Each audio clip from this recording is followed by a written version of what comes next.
Hello दोस्तों, कानून की जानकारी में आपका स्वागत है। आज हम बात करेंगे जो करदाता होते हैं, इनकम टैक्स ऑफिसर, जब किसी के खिलाफ किसी के घर में सर्च वारंट जारी होता है अदालत के द्वारा, या इनकम टैक्स के माध्यम से सर्च वारंट किसी के घर में सर्चिंग के लिए वारंट जारी किया जाता है, तो किसी भी घर वाले या व्यक्ति को क्या सावधानी बरतनी चाहिए और क्या सहयोग करदाता इनकम टैक्स ऑफिसर के साथ देनी चाहिए।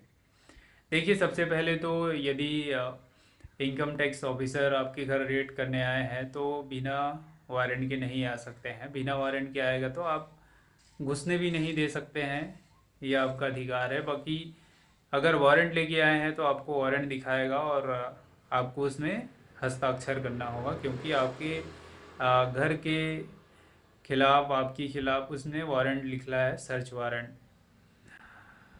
इनकम टैक्स ऑफिसर को एक शांति से उसका जो है अपना काम करने देना चाहिए। यदि वह किसी भी प्रकार का अ, पूछताछ करते हैं कि जैसे हो गया जहरत, ज्वेलरीज कहाँ है और बॉक्स कहाँ है, या जितने भी आपके पास ज्वेलरी है वो आप ला के रख सकते हैं, क्योंकि यदि आप जितना छुपाएंगे उतना ही उन लोग तोड़ फोड़ करेंगे घर में, और काफ़ी ज़्यादा नुकसान हो सकता है उसके चलते कि उसने काफ़ी और डीप में जाने की कोशिश करेंगे और ज़्यादा तोड़ने की कोशिश करेंगे।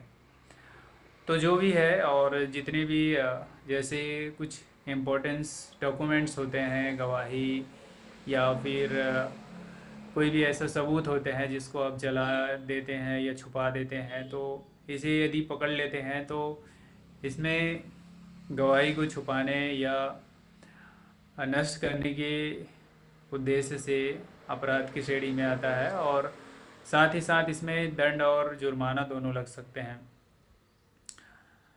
किसी भी इनकम टैक्स ऑफिसर को आप जोर ज़बरदस्ती करके उसे धमका कर या किसी भी प्रकार से पैसे वैसे देकर उसे किसी भी प्रकार से अ, उसके काम में व्यवधान डालते हैं तो भी यह अपराध की श्रेणी में आता है, और इनके लिए भी सज़ा और जुर्माना हो सकते हैं। इनकम टैक्स ऑफिसर के साथ एक अच्छा रिलेशन बनाकर उसको अपने काम को करने देना है। आपको चुपचाप वहाँ पे उनके जो जो भी उनका जो आदेश होते हैं, जो भी वह पूछ रहे हैं, उसका सही सही जवाब देना होता है। यदि आप जो है गलत जवाब देते हैं या गलत जानकारी देते हैं, इसमें भी अपराध की श्रेणी में आता है और दंड तथा जुर्माना दोनों लग सकते हैं। तो इस तरीके से किसी भी करदाता किसी के घर में इनकम टैक्स रेड डालते हैं तो उनका सहयोग करना आवश्यक होता है। यदि उनका सहयोग या उसके काम में व्यवधान डालते हैं तो अपराध की श्रेणी में आता है, और इसमें सज़ा और जुर्माना दोनों लग सकते हैं। तो आज के लिए बस इतना ही।